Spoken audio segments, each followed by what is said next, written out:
देखिए ये तस्वीरें भी हम अपने दर्शकों को दिखा रहे हैं और इसी के साथ साथ पल्लवी, ये जो बैठक हो रही है, क्या मुंह तोड़ जवाब मिलेगा इस बैठक के जरिए? देखिए, जिस प्रकार से अगर बताते चले, जिस प्रकार से पहलगाम में जब ये घटना हुई थी तब फ़ौरन तुरंत अमित शाह वहाँ पे पहुँचे थे और सऊदी अरब का जो दौरा था पीएम नरेंद्र मोदी का, वो वहाँ से कैंसिल करके आज सुबह यहाँ पे आए। और यहाँ पे आज जो सीसीएस की बैठक चल रही है, इसमें कहीं ना कहीं बड़े निर्णय लिए जा सकते हैं, क्योंकि जिस प्रकार से ये भी बोला गया था जब वो आतंकी हमला कर रहे थे, बोल रहे थे कि तुम अपनी जात बताओ, और तुम लोगों ने पीएम नरेंद्र मोदी का मन बढ़ा रखा है, अमित शाह का मन बढ़ा रखा है। ऐसे भी क्लिप्स वायरल हो रहे हैं। तो ऐसे लेकर आज जो सीसीएस की बैठक हुई है, बैठक हो रही है, इस पर कई बड़े सवाल भी उठाए जा सकते हैं और जिस प्रकार से कई बड़े कदम भी उठाए जा सकते हैं, क्योंकि गृह मंत्री अमित शाह भी हैं, राजनाथ सिंह भी हैं और पीएम नरेंद्र मोदी भी हैं। तो इन सभी चीज़ों को लेकर जो आज बैठक चल रही है, काफ़ी अहम बैठक है और साथ में निर्मला सीतारमण जी भी हैं। तो इन सभी चीज़ों पर जो एक्शन लिया जाएगा वो काफ़ी अहम होगा, क्योंकि निशा, जिस प्रकार से ये घटना हुई, ये काफ़ी गंभीरता तरीके से इसे लिया जा रहा है और जिस प्रकार से रक्षा मंत्री राजनाथ सिंह भी इस बैठक में मौजूद है। तो इस पे तमाम जो एनआईए की जो टीम गई है और जो सेना लगातार इस पे छानबीन कर रही है और जो चार आतंकी थे उनके स्केच भी वायरल हो रहे हैं और उनके फोटो भी वायरल हो रहे हैं। तो इन सभी चीज़ों को सबूत के तौर पर लिया जाएगा और इन आतंकवादियों पर जरूर कोई ना कोई एक्शन लिया जाएगा भारत सरकार द्वारा। और जिस प्रकार से सियासीकरण भी इस पर काफ़ी किया जा रहा है और दिल्ली में अगर बात करें तो दिल्ली में इसमें चाहे वो कांग्रेस की बात करें, चाहे वो हम आम आदमी पार्टी की बात करें, तो इस पे वो लोग कैंडल मार्च भी निकाल रहे हैं और लगातार जो जिन लोगों ने अपने परिवारजनों को खोया है, जिन औरतों ने अपने पतियों को खोया है, जिन माँओं ने अपने बेटे को खोया है, उनके लिए जो श्रद्धांजलि अर्पित करते हुए लोग दिखाई दे रहे हैं। और साथ में ही जब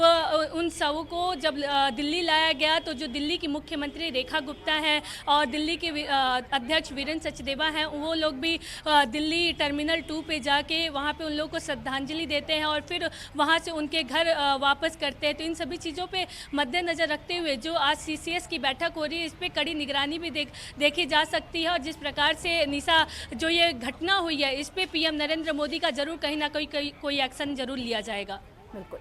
पल्लवी, देखिए इस वक्त आप पीएम आवास पर मौजूद हैं और जैसे ही कोई अपडेट आए प्लीज तुरंत हमें अपडेट कीजिए। लेकिन सवाल अब इन सबके बीच ये कि हौसले देखिए आप उन आतंकवादियों के, जब एक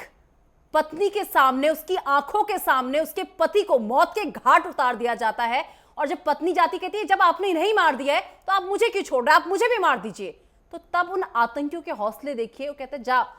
मैं तुझे नहीं मार रहा, जाके अपने प्रधानमंत्री नरेंद्र मोदी को बता देना, जाके अपने मोदी को बता दे।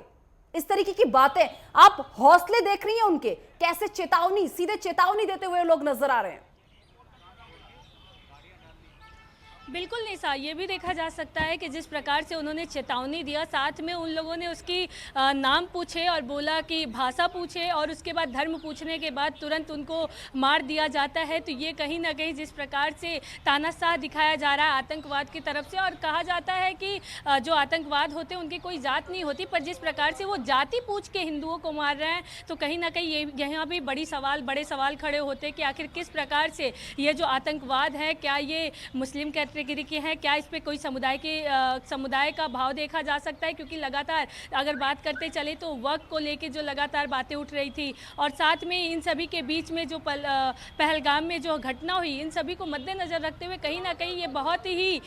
जिस प्रकार से आतंकवादियों ने पूछा कि तुम्हारी जात क्या है और जात पूछते के साथ वो हिंदू निकलता है, हिंदू निकलने के बाद उनको तुरंत फायर कर दिया जाता है, तुरंत मार दिया जाता है। तो कहीं ना कहीं ये जातिवाद का भी एक रुख देखा जा सकता है। साथ में अगर बात करते चले, जिस प्रकार से उस पत्नी ने कहा कि अब इन्हें मार दिया तो मुझे भी मार दीजिए, पर उन्होंने कहा कि तू जाके अपने अमित शाह और पीएम नरेंद्र मोदी को बताना, उनसे सहारा मांगना। तो कहीं ना कहीं ये सारी चीज़ें एक प्रधानमंत्री नरेंद्र मोदी को भी टारगेट किया जा रहा है और अमित शाह को भी टारगेट किया जा रहा है। तो देखिए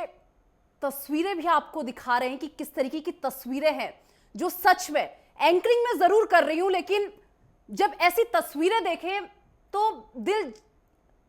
एकदम रोने को हो जाता है। और देखिए लगातार बैठक इस वक्त चल रही है और ये तस्वीरें करनाल की तस्वीरें भी आपको दिखा रहे हैं, जहां से अंतिम यात्रा यहां से निकाली गई। नौसेना में ये युवक जो है था और लेफ्टिनेंट था और शादी के बाद हनीमून पीरियड पर ये पहलगाम पहुंचा था। लेकिन उसे क्या पता था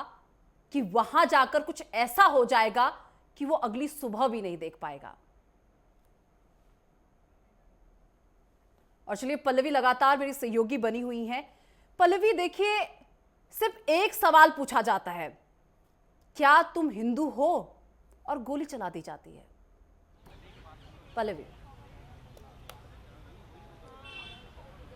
जी दिशा, जिस प्रकार से धर्म पूछ के मारा जा रहा है और जिस प्रकार से पहलगाम में अगर बताएं अमरनाथ की यात्रा भी निकलने वाली है, तो कहीं ना कहीं लोगों के मन में अब एक डर पैदा हो गया, क्योंकि पहलगाम होते हुए अमरनाथ यात्रा जाती है तो वहाँ पे लोग ठहरते भी हैं, रुकते भी हैं, पूजा पाठ भी करते हैं और वहाँ से यात्रा निकलती है। और अब जिस प्रकार से वहाँ पर ये घटना हुई है तो कहीं ना कहीं लोगों के मन में अब एक डर बैठ चुका है कि आखिर वो अब पहलगाम में कैसे अपनी यात्रा को निकालेंगे। और जिस प्रकार से धर्म पूछते हुए वो लोग जाते हैं और धर्म पूछ के वो लोग फायर कर रहे थे, मार रहे थे, तो कहीं ना कहीं अब हिंदुओं के मन में एक डर पैदा होते हुए दिखाई दे रहा है। पर इसको लेके जिस प्रकार से सरकार आज